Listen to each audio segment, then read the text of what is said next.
And those people know I'm doing a good job, but there's something in my personality that they don't like. Because look, nobody's done what I've done. President Donald Trump had one hell of a bonkers interview with Chris Wallace on Fox News, and I have some clips. So I'm going to be debunking a little bit of this. I'm going to be showcasing just how completely insane Donald Trump is, you know, the usual, but at the very least, it is entertaining. As destructive and horrible as this man is, parts of this will make you laugh at just how completely absurd he is. But let me start here with the first clip. One of your closest aides, one of your right-hand men, Daniel Scavina, put out this. Have you seen this? Well, this Dr. cartoon? Dr. Fawcett, it shows him as a leaker and an alarmist. Oh, I don't know that he's a leaker. Why would he's a little bit of an alarmist. That's okay. A little bit of an alarmist. I'm an alarmist? A little bit of an alarmist. Let me just say, Dr. Fauci at the beginning, and again, I have a great relationship with him. I spoke to him at length yesterday. Dr. Fauci at the beginning said, this will pass, don't worry about it, this will pass. He was wrong. Dr. Fauci said, don't ban China, don't ban China. I did. He then admitted that I was right. But you made mistakes too. I guess everybody makes mistakes. I was going to say, you said at one point. It's one person coming in from China, and we have it under control. It's going to be just fine. When you have 15 people, and the 15 within a couple of days is going to be down to close to zero, that's a pretty good job we've done. I think we're going to be very good with the coronavirus. I think that at some point that's going to sort of just disappear, I hope. I'll be right eventually. I will be right eventually. You know, I said it's going to disappear. I'll say it again. But it's going to disappear. Does that discredit and I'll be right. All right, so there you get a little window into how Trump answers questions or doesn't answer questions. He just completely moves the goalposts. Oh, I'll be right eventually when it goes away. If that's the bar you hold yourself to, then how can you ever be wrong about anything? Yeah, I guess the virus will eventually go away, but that has nothing to do with what you were saying back in early 2020 when you were downplaying the severity of the virus. Now, let me first show you, I love showing this graph because it showcases how much of a failure Donald Trump is. You see here, the U.S., this is daily new confirmed COVID-19 cases per million people. This is the rolling 7-day average. You see here, U.S. continues to increase in their COVID-19 cases. Meanwhile, and of course this is per capita, so it's all relative. Meanwhile, Australia, UK, Canada, France, Germany, Italy, and you can add any country in here. Every country essentially except for Brazil, which is also run by a neo-fascist.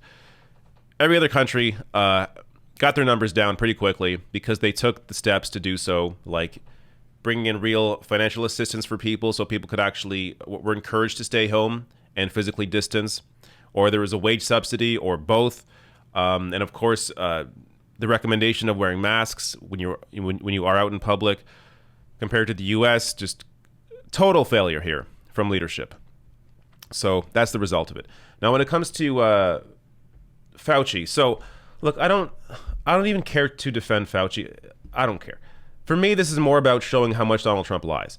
So in that answer, he says that Fauci, within the same sentence, he says that Fauci is an alarmist. And then he says that Fauci didn't take the virus seriously. How can you both be an alarmist and also not take the virus seriously, saying that Fauci was against the China ban, Fauci was against wearing masks? How is he an alarmist if he was against those things? But here, so this is from factcheck.thedispatch.com, and they link to all their sources here, which I double checked. While Fauci said in the earlier stages of the pandemic that a China travel ban was, quote, not something that I think we're even considering, according to New York Times interviews with White House aides and Fauci himself, by January 30th, so this is early on, by January 30th, the leading public health officials in the federal government were recommending travel restrictions with China to President Trump. Aides also told the Wall Street Journal that it was Fauci, CDC Director Dr. Robert Redfield, and Health and Human Services Secretary Alex Azar that convinced the initially skeptical Trump to make the decision. Azar's explanation of the decision echoes this reporting, as he said the travel restrictions were implemented based on the uniform recommendations of the career public health officials here at HHS. Fauci supported the travel restrictions with China publicly as well. At the task force press briefing on the day the restrictions were announced, Fauci said that, quote, because there are so many unknowns here we're going to take the action that the secretary will describe, restricting travel from China in a temporary way to make sure we mitigate as best as we possibly can this risk. So the best you can say is that Fauci was against the travel ban at the same time that Trump was. And then through the recommendations from Fauci and the CDC, they eventually were for and recommended the travel ban to Donald Trump. But you see how he twists the words, how he twists reality, always going to put himself in a positive light. He's never able to answer any question, honestly. Now let me get to the second clip. Schools have to open. Young people have to go to school. And there's problems when you don't go to school, too. And there's going to be a funding problem because we're not going to fund, when they don't open their schools, we're not going to fund them. We're not going to give them money if they're not going to school, if they don't open their 2 points schools. on that. First of all, what the federal government gives is 8%. It's 10%. And you know what? That's a lot of money. And you're going to take them. You know where the money goes? It goes overwhelmingly to disadvantaged kids and children with disabilities.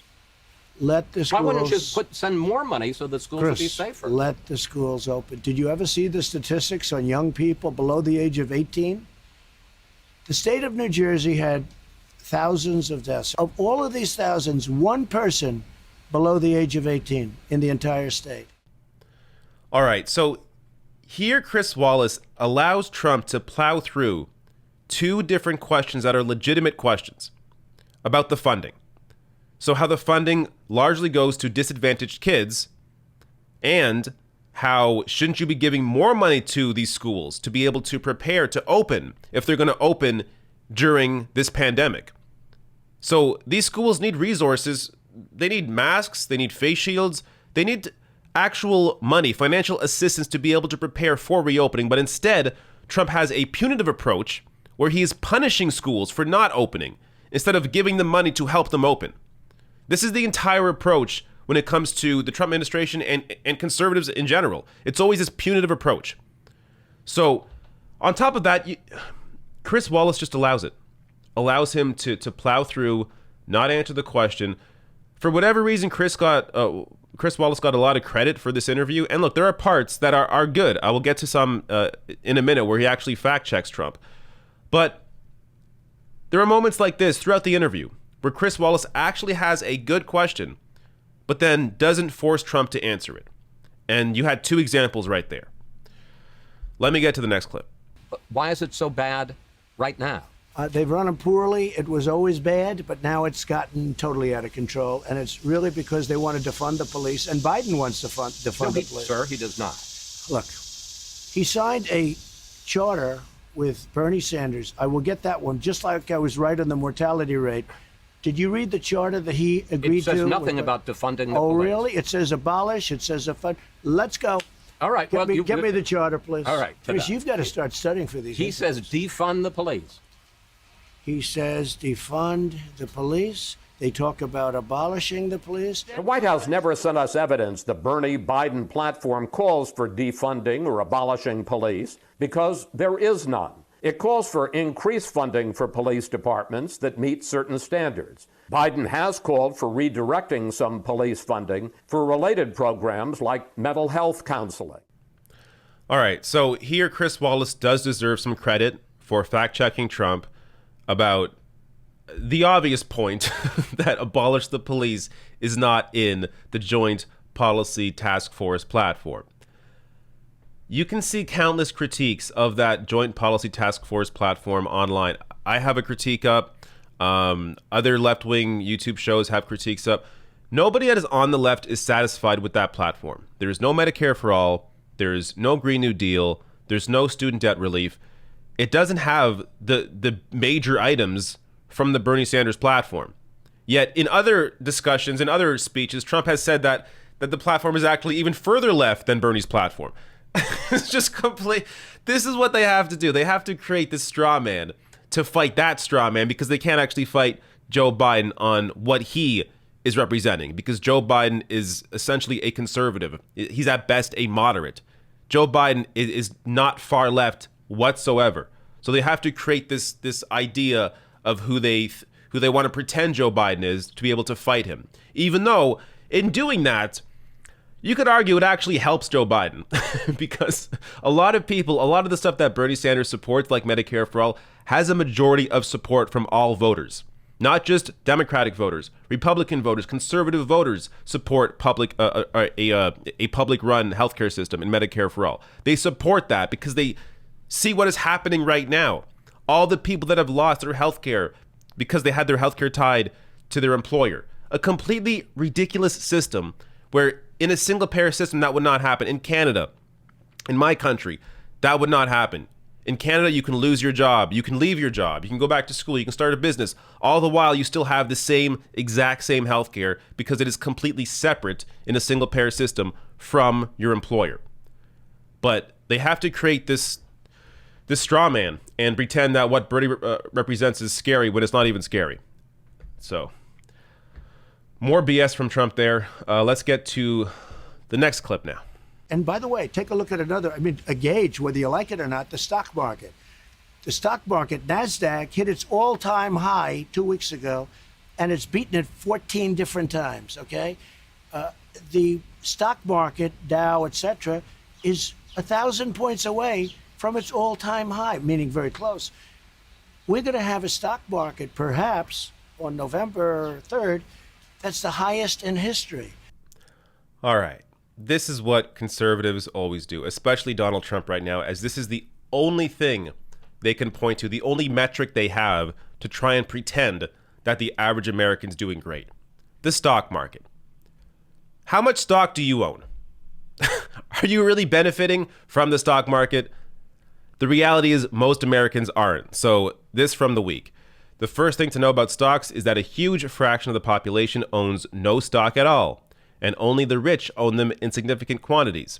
A Gallup poll found that 55% of people own any stock, a majority, but most of them own only small amounts. If we break the population into 10 groups or deciles based on how much stock they own, as Matt Brudig does with the Survey of Consumer Finances of 2013, we find that the top decile accounts for 86.8% of all stocks. The next decile owns 9.5%, the third 2.8%, and the rest little or nothing. In other words, the richest 10% of Americans own a giant supermajority of the stock market. The rest have scraps if they have anything. This surely is mainly down to the fact that most people do not have lots of disposable income to pay for the ponies, wisely invest for the future. So a booming stock market in the first instance mainly benefits people who don't need the help. But that's just the start of the problems. So I linked to this article below the video. You can read through more. But this is the reality. Most Americans do not benefit from a booming stock market. The way to actually analyze how people are doing is looking at household debt, looking at employment, looking at wages. The stock market is not a true representation of how the average American's doing. But it's the only metric Trump can point to because it benefits the wealthiest people in the country. That's who he represents. All right.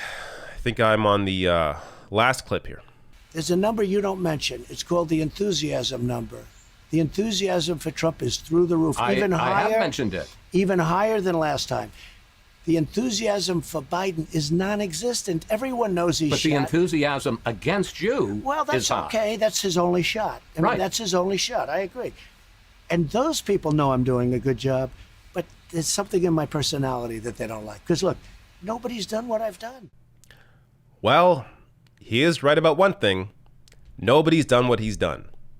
Nobody's done what he's done. How can he possibly think? I don't think he even thinks this. This is just his way of distracting. But how can he say that people simply don't like him because of his personality?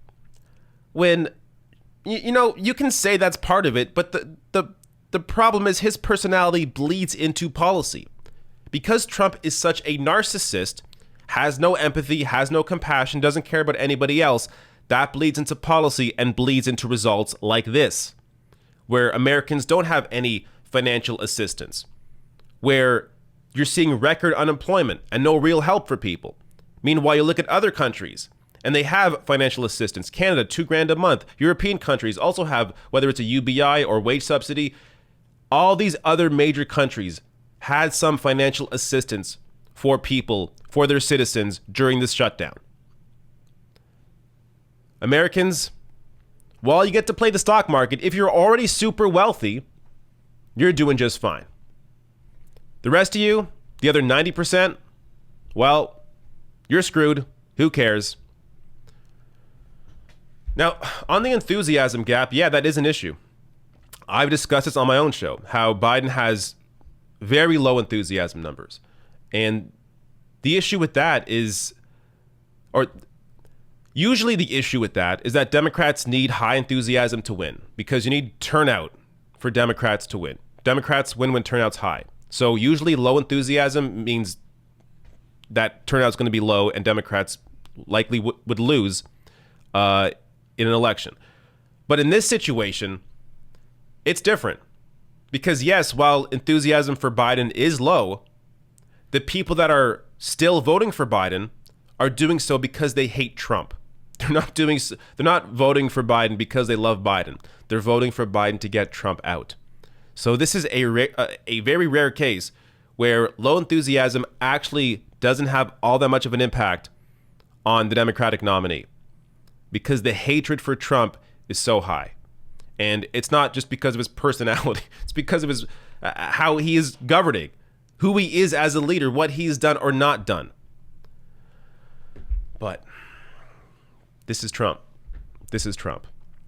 And it's becoming, I mean, you see the polls. They also discussed, there's a lot more in this interview I can even get to, but they discussed polling, and Trump doesn't believe the polls either, even though, like, he cites 2016, even though the 2016 polls were not off. They were not off. They were within the margin of error. Hillary Clinton still won the popular vote, as the polling had suggested. It's just that in those swing states, they all fell in Trump's favor because turnout was not as high as Democrats had expected. Partly because Hillary was not exciting people in those swing states. She was a very typical corporate Democrat, establishment politician, wasn't really fighting for people. But also, the issue being that people assumed she was going to win. The media is saying that, oh, Hillary definitely is going to win. 99% chance that Hillary wins the election. So if you keep hearing that again and again and again for months, as a Democratic voter, what would encourage you to go out and vote for her if you think she's going to win anyways? So that was also part of suppressing the vote. And in addition to that, a lot of people that maybe don't normally vote but lean conservative came out to vote for Donald Trump, as they saw him as somebody different. Or even people that saw themselves as largely apolitical. They liked Trump because he was an outsider, and they voted for him for that reason as well. So in addition to exciting the usual conservative base, he was able to get enough of those people on the margins to be able to win those swing states to win the presidency. This time with Biden, it's different. Biden's leading by like 10 points nationally. And in the swing states, every single swing state Trump won, Biden's leading in every single one by 8 points, 9 points, 10 points. And even in some red states, Biden's leading. It's close in Texas, Arizona. So, look, things can change, obviously. But this pandemic and the effects of it is long lasting. This is not going to simply go away. People that lost loved ones or got the virus and now have serious health issues, they're not going to just forget that this happened. They're not going to simply forget that they had no real financial help during this time, that Trump did not fight for them while talking about how great he's doing. So people realize in a moment like this how important it is to have at least a somewhat competent leader. Someone that at the very least can do what every other friggin' country does.